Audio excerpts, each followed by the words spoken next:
How's it going, guys, and welcome to today's video. Today is day 3 of baling for me, although this is the first video in the baling installment. So far I've been doing all the baling at night after work.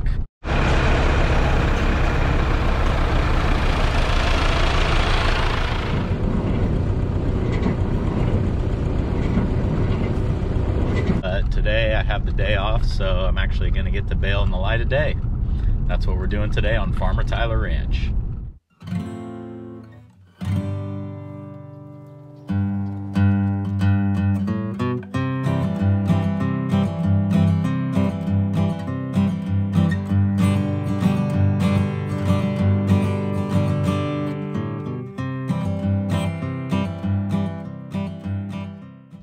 Well, you can see I've got a lot done out here. I'm probably maybe 2/3 of the way done with the whole field. I'm getting into the really heavy rows, so it's kind of getting hard to tell how much longer it's going to take because we're slowing down quite a lot now.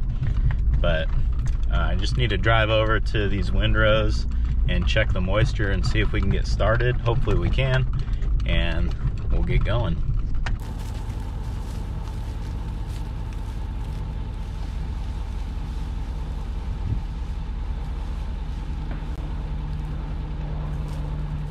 Well, the hay is definitely dry enough. In fact, I think I probably could have been out here an hour or two ago. So, oh well. Anyway, let's go get the baler and get started.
In this field, I'm putting up 100-pound 3-twine bales. The reason that I'm bringing this up is because I know that in other parts of the country, this style of bale is kind of unheard of.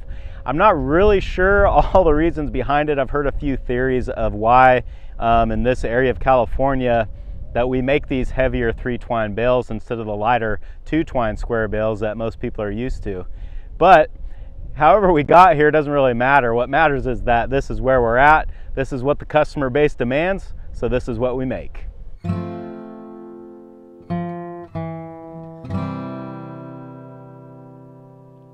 It ended up taking me 2 nights and 1 morning to get all this field baled. The reason that I can't just sit there and bale all the way through the day is because ideally I want to put the hay into a bale when the moisture out in the field is just right. I want to put these bales together at about 12 to 16% moisture. I can go a little bit drier, but I don't want to go a whole lot wetter than that. Is if you get the bales put together too wet, then they start to ferment in there and create heat, and I guess in some cases it can actually cause the stacks to catch on fire. That is why it is important to monitor your moisture while you're out here baling. I have 2 ways that I do this. I have a monitor that's mounted on the fender of the tractor that has a sensor back on the baler that kind of reads the surface moisture on the bales as they're going out of the chamber. The other method that I use is just a good old spear probe that you just stick into the bales and press the button, and it'll tell you what the moisture is inside the bale. The baler that I'm running out here is a Hesston 4690S. These balers are almost standard issue out here in this area where I live. Everybody's running them now. Everyone has moved away from the New Hollands because these inline Hessons make an awesome bale and they're just super reliable. I'm estimating that I have about 3,000 bales out here, and in all those bales, that baler only missed 1 knot. That's pretty darn good.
This Hesston baler is not PTO driven. It actually has its own diesel engine.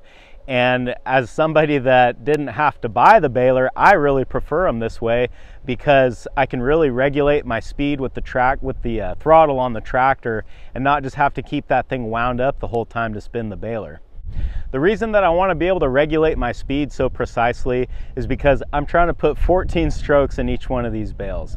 Now, realistically, does that happen? No, not always. Some of them are going to have 15, 16 strokes. Some of them might have 10 or 12. But ideally, I want to try to get 14.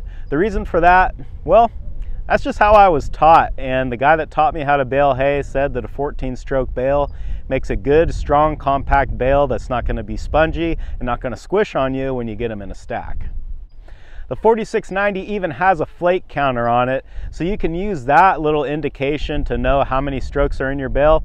But what I find myself doing mostly is just counting because I can hear that plunger slamming that hay in there each time.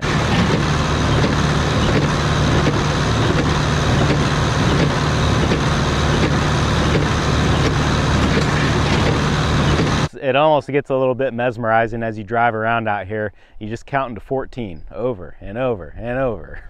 Now, if you don't farm, or more specifically, if you don't bale hay, then a lot of what I just said probably didn't make any sense. So let me try to make an attempt at explaining how a baler works. As we look at the front of the baler, you can see that there's a bunch of little tines or little teeth that are rotating and picking the hay up and throwing it back to the pickup.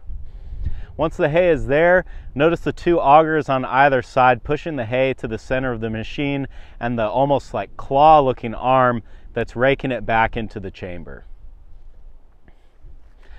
Once the hay is in the chamber, what's happening is basically there's a sort of a square tube there and a plunger that is compacting the hay into that tube, which gives it the square shape of the bale. The plunger hits the hay and pushes it back, and as it does so, the twines are being distributed over the bale. Once it reaches a predetermined set length, the needles are tripped, the knots are tied, and you have a bale.